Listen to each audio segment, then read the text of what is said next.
At nagbabalik ang oras na Zambasulta. Kayo pa rin po ay nakikinig sa 1116 DXAS, your community radio. Muli ako po ang inyong lingkod, Sara May Tulabing. Ang DXAS ay isa sa mga himpilan ng Far East Broadcasting Company at kasapi sa kapisanan ng mga broadcaster ng Pilipinas. Ang FEBC ay isang non-profit, non-commercial at donor-based radio station. At dahil po sa katapatan ng ating Diyos at sa inyong partnership, tayo po ay nagpapatuloy sa paghahatid ng mabuting balita ni Kristo. Inaanyayahan po namin kayong maging bahagi ng ating radio ministry. Pwede nyo pong iscan ang ating QR code o kaya po ay mag-deposit sa ating bank accounts para sa inyong donasyon. At para ma-acknowledge namin ang inyong donation ay magpadala po kayo ng mensahe sa amin. Muli, maraming salamat sa inyong partnership at God bless. Sa Lei Informal, Prevenir enfermedad y saber el magacura. junto con el Zamboanga City Medical Center. Servicio con compasión.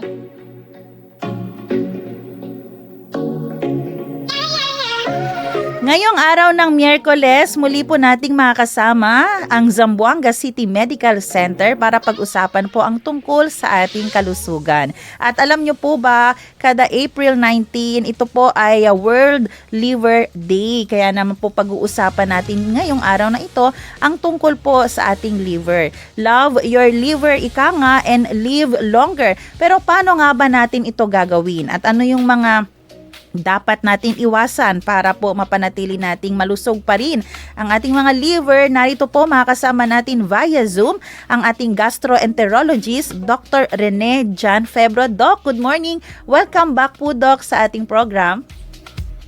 Good morning, buenas, magandang umaga sa lahat. No? Thank you sa pag-invite ulit sa akin. No?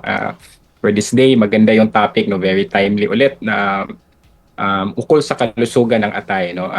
Bilang pagse-celebrate natin sa tinatawag na World Liver Day. Opo, actually no, sa ating mga tagapakinig, second time na po natin maging guest si Dr. Febro. Yung first po tungkol sa ano po yun? Diverticulosis, diverticulitis. Ayun, at ang ganda ng paliwanag doon ng ating doktor. Pero eto nga po, Doc, pag-uusapan natin ang tungkol sa ating atay. Bakit nga po ba importante na once a year na pag-uusapan, na emphasize po natin ang tungkol sa ating liver? Well, itong World Liver Day ay isang pangkalahatan, no? Isang proyekto ng mga scientifico sa buong mundo, no? Kabilang na yung mga scientifico sa Estados Unidos, Europea at saka sa buong Asia, no? Para makapagpalaganap or para makapagbigay kaalaman, no? Sa ating mga population sa mundo na paano pangalagaan yung atay at paano magkakaroon ng healthy atay at saka paano maiwasan yung mga sakit na naka-target sa liver. At para po doon sa mga hindi pa talaga ganun kabisado, ano po ba ang function ng ating atay, Doc? Ito po ba ay tinuturing din na isa sa mga vital organs natin sa ating katawan?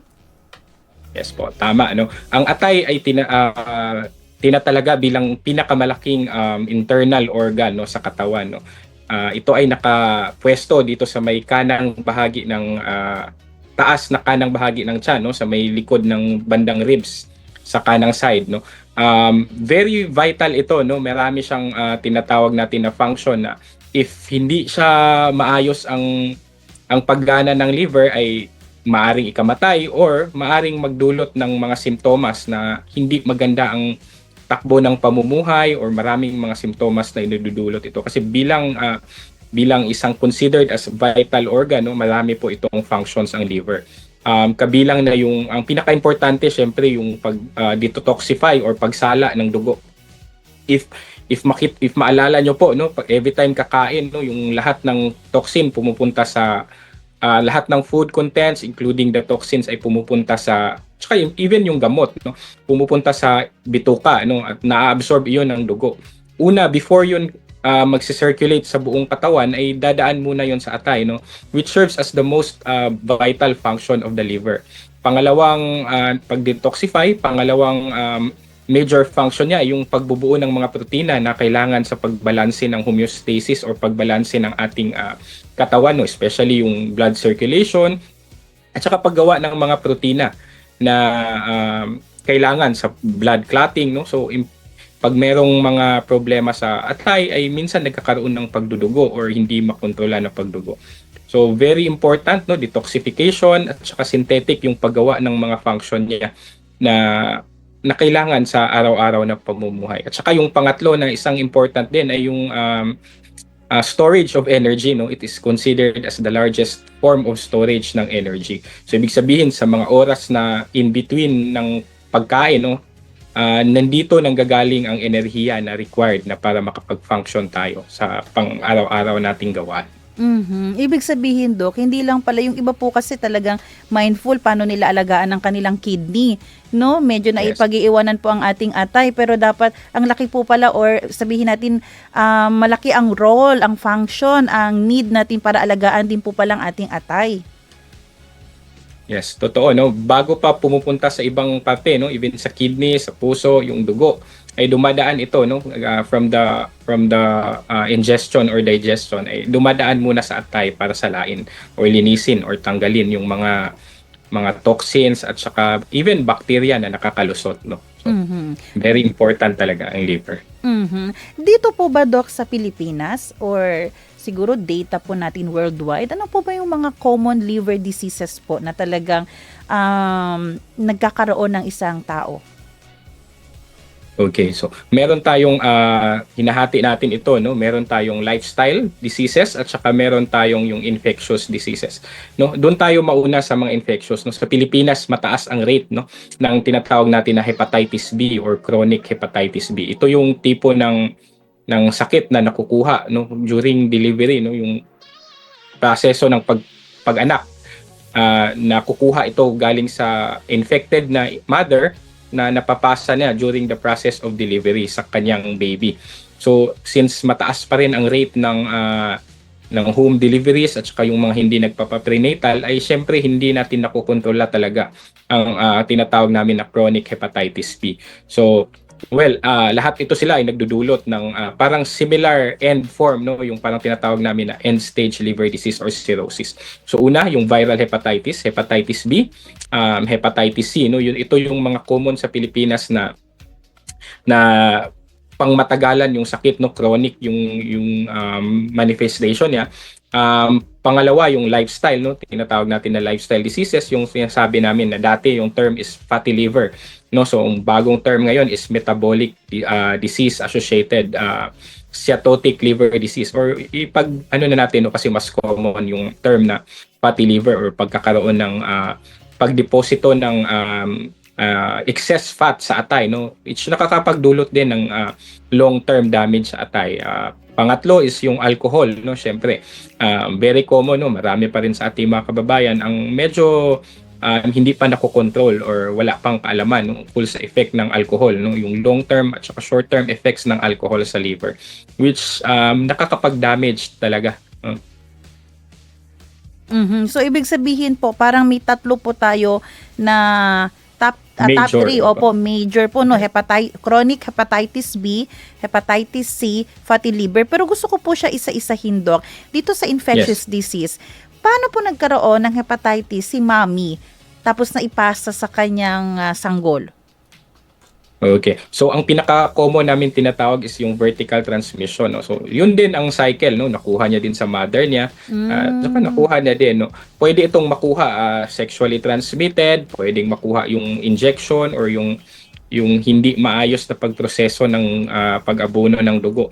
Pero commonly sa Pilipinas ay kadalasan, no, nakukuha talaga ito during the process of delivery, no, galing sa mother.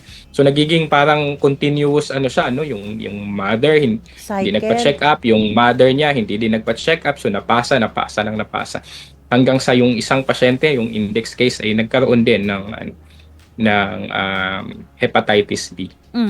Ano po mas mabigat, ang hepatitis B or ang hepatitis C, Doc? In terms of chronicity ay halos pare-pareho lang sila, no, kasi ito yung mga tipo, yung hepatitis C kasi hindi to nakukuha ito yung sa bisyo, no, yung nag-i-inject ng mga drugs na nagshi-share ng mga karayom, no, very common 'yan.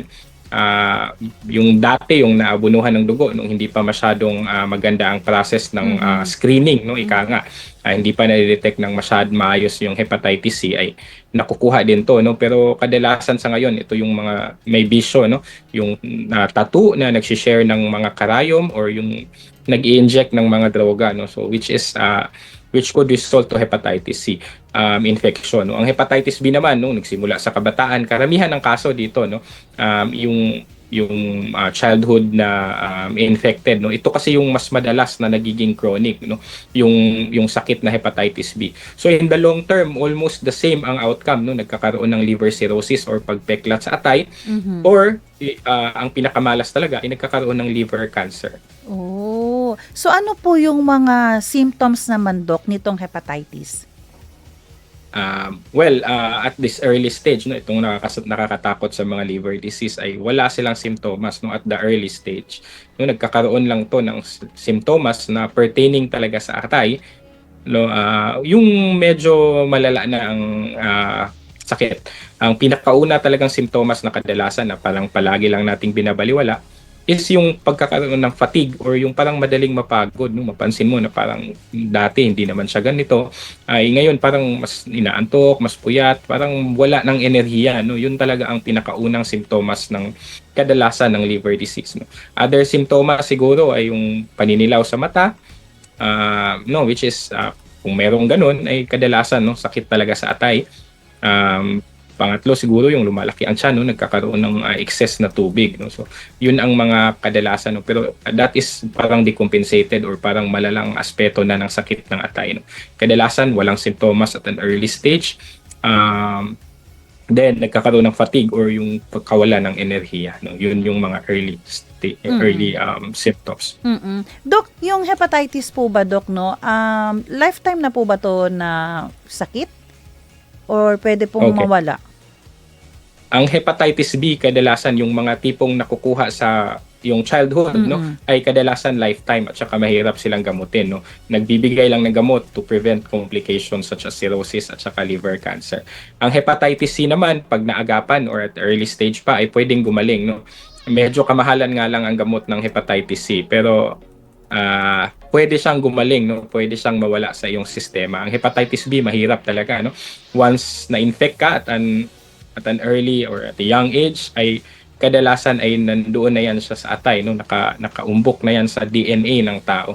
So mahirap itong gamutin ng hepatitis B. So mostly the treatment for Hep B, yan nagbibigay ang mga doktor ay simply to prevent complications such as pagpeklat ng atay or cirrhosis or yung liver cancer na mismo.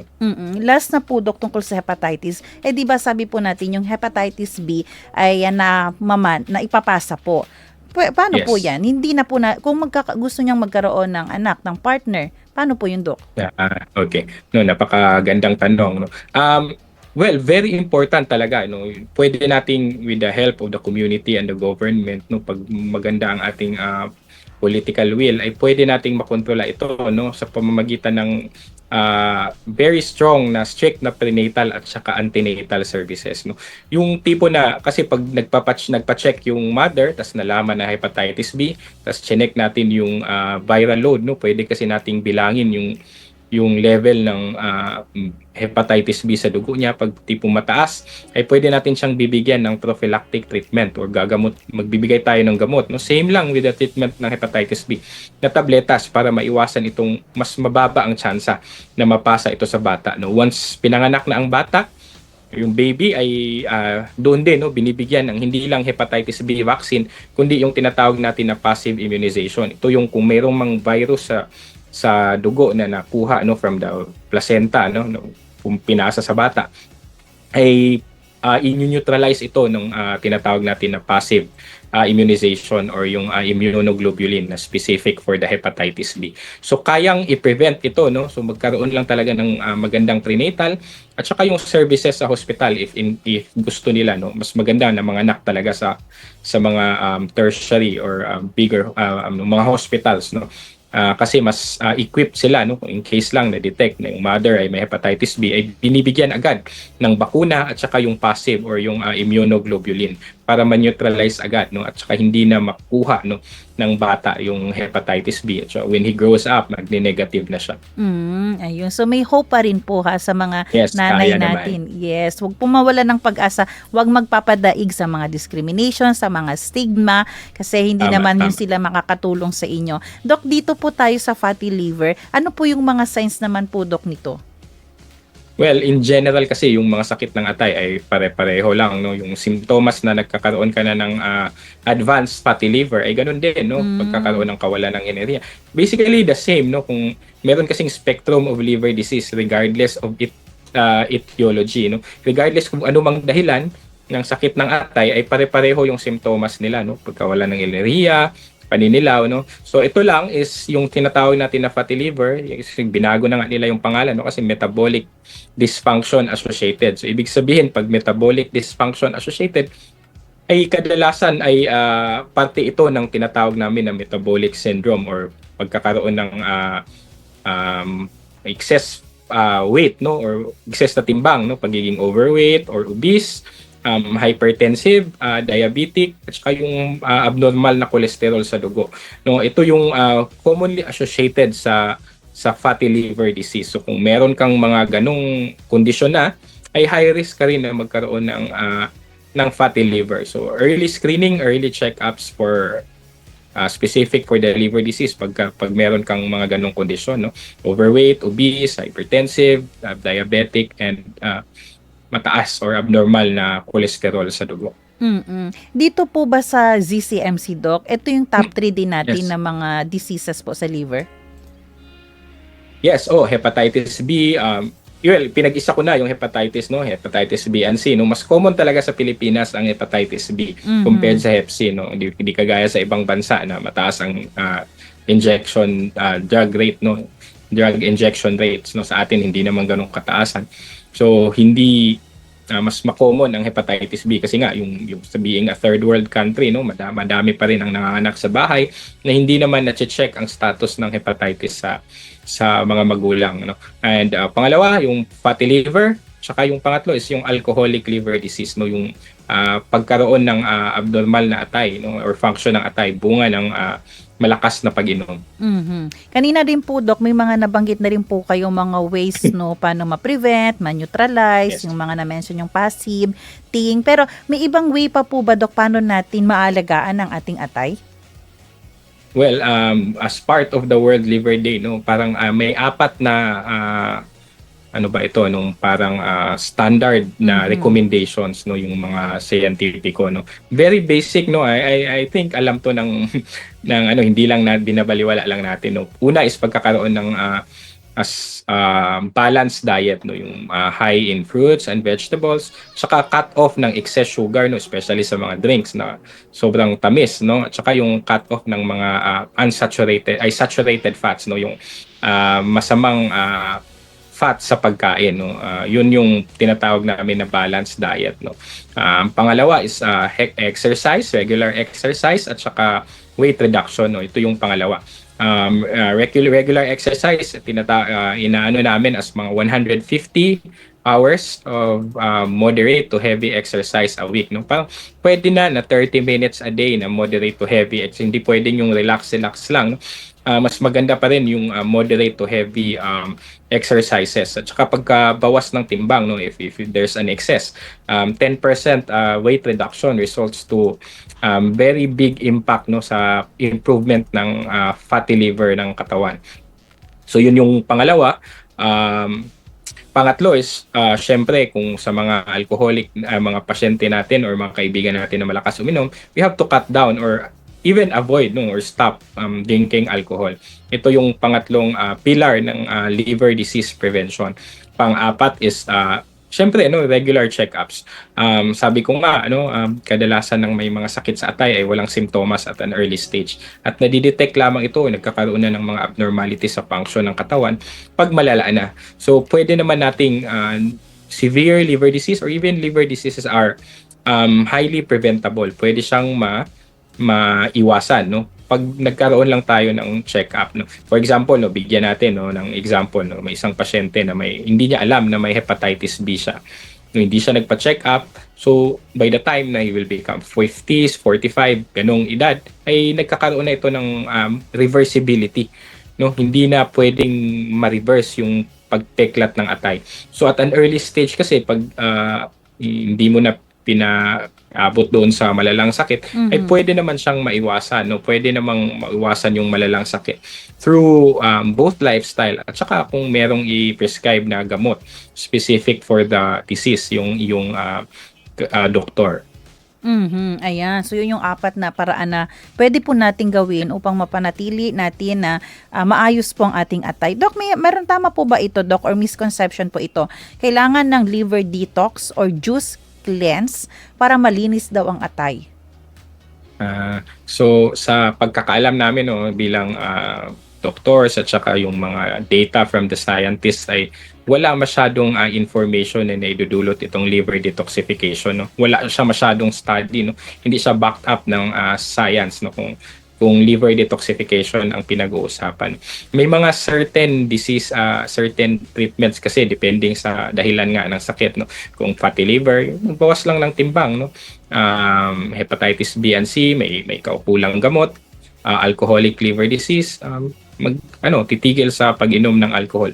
Yun ang pinaka-effective. No? Meron talagang data, no? Merong science behind those parang suggestions or advice ng doktor. No? In terms of detoxification, parang wala pa tayong masyadong information regarding that. No? At saka pag hindi tama ang pagkagawa or may maling chemical doon sa mga detoxification na kiniklaim ng ibang grupo, ay pwede pa itong mas makasama. So, better pa rin na you have to consult your doctor before taking anything.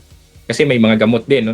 Drug-induced liver injury na secondary sa mga tabletas or mga herbal medications na hindi naman BFAD approved ay iniinom ng ating mga pasyente.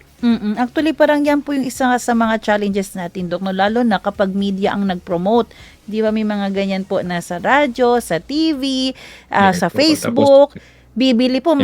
Kasi parang may mga testimony rin po yan. Paano po yan, Dok? Well, hindi natin maano no kasi those are businesses also no.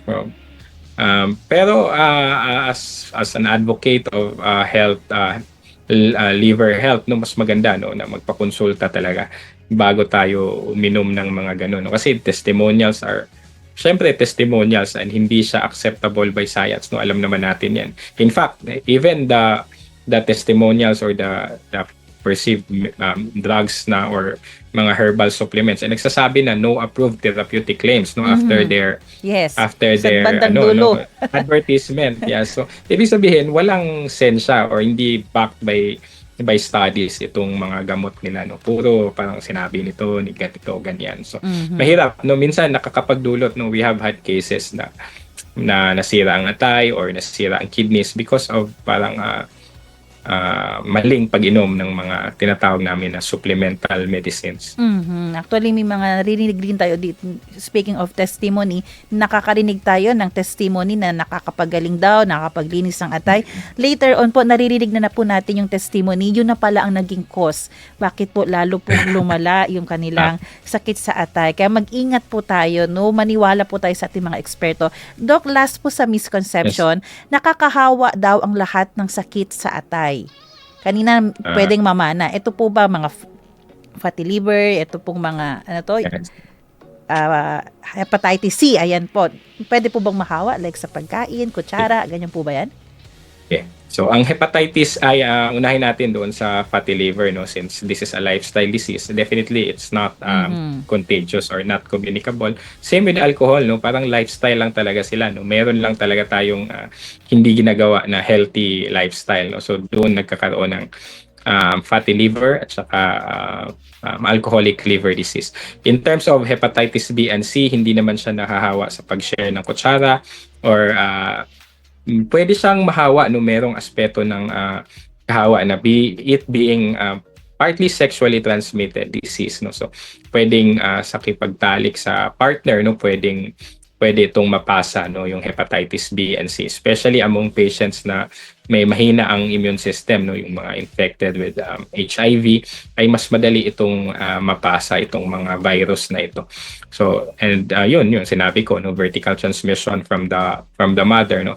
Those are instances, pero in terms of sharing of utensils and food and kasamahan sa bahay, no, hindi naman siya airborne or yung droplet form, no? So hindi mo to siya nakukuha sa pakikipag-usap or nothing intimate contact, no? So mostly intimate contact, sharing of needles, doon natin napapasa, partly sexually transmitted, yun.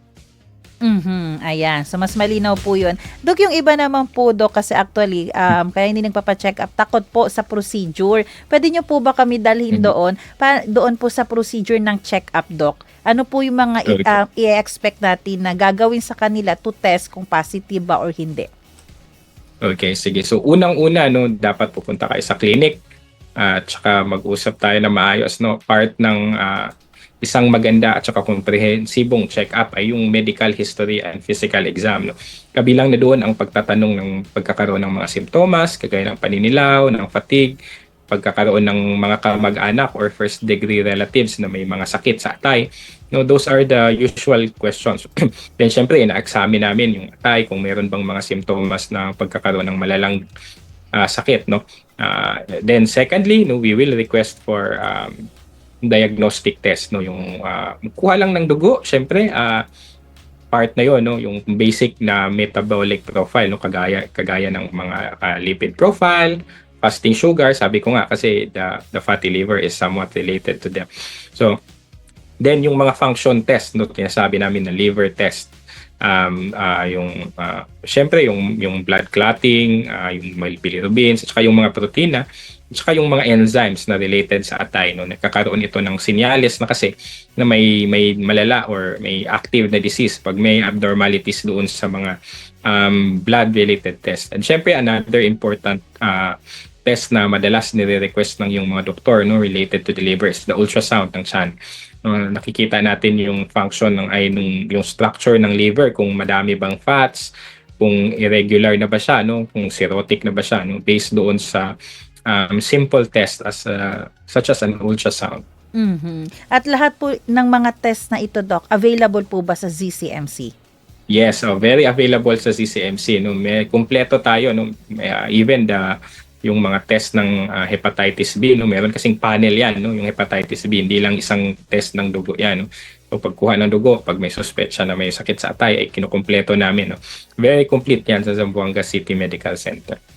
At syempre, Doc, no, lastly, ano po yung message po natin sa public, Doc, ngayong malapit na po yung World Liver Day? Ano rin po yung panawagan nyo, Doc, sa ating gobyerno? Kasi for sure, kahit kompleto ng ating mga equipments, may mga pangangailangan pa rin po na dapat i-address ng ating government para lalong matulungan ng ating mga pasyente.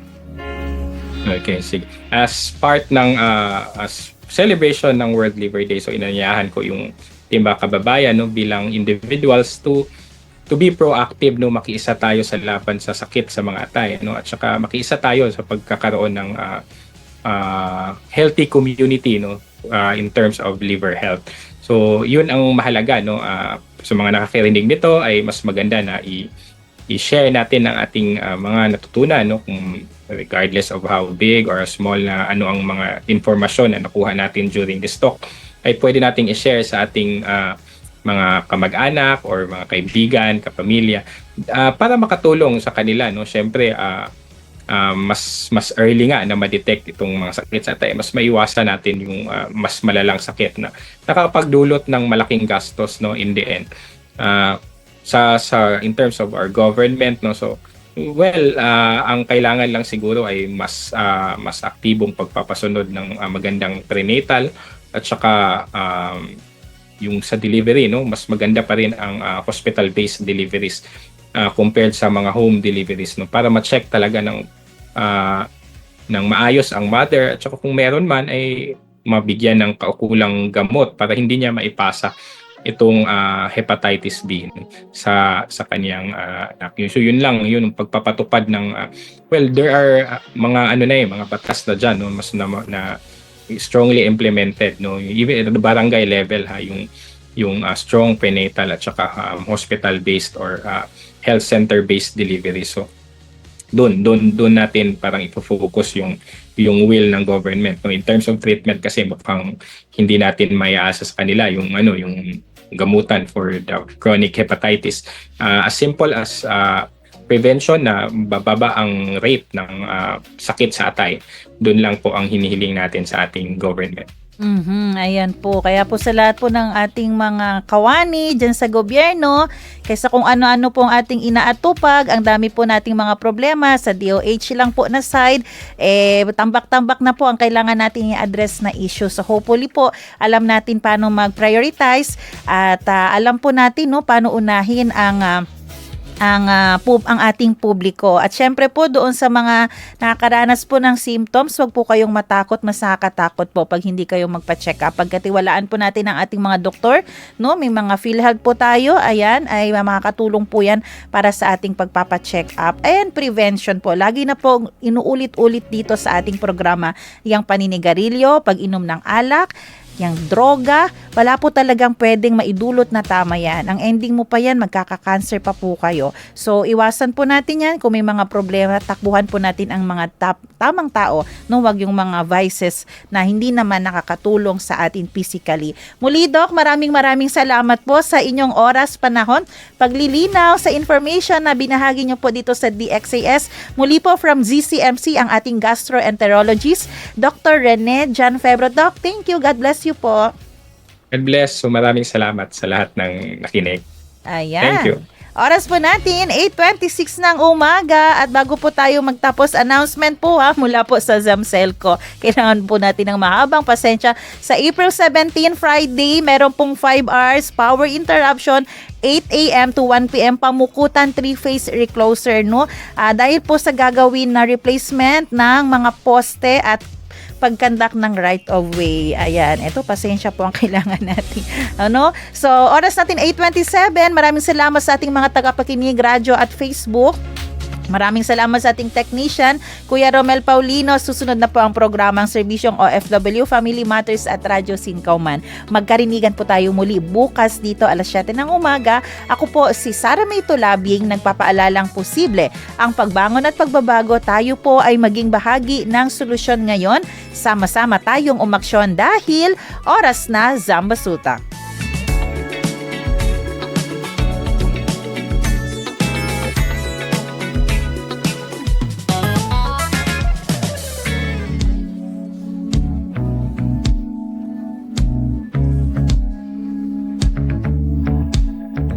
Inyong napakinggan ang programang Oras na Zambasulta. Para sa mga komento, mensahe o suhestyon, tumawag o mag-text sa 0916-296-6625 o sa 0998-844-1410.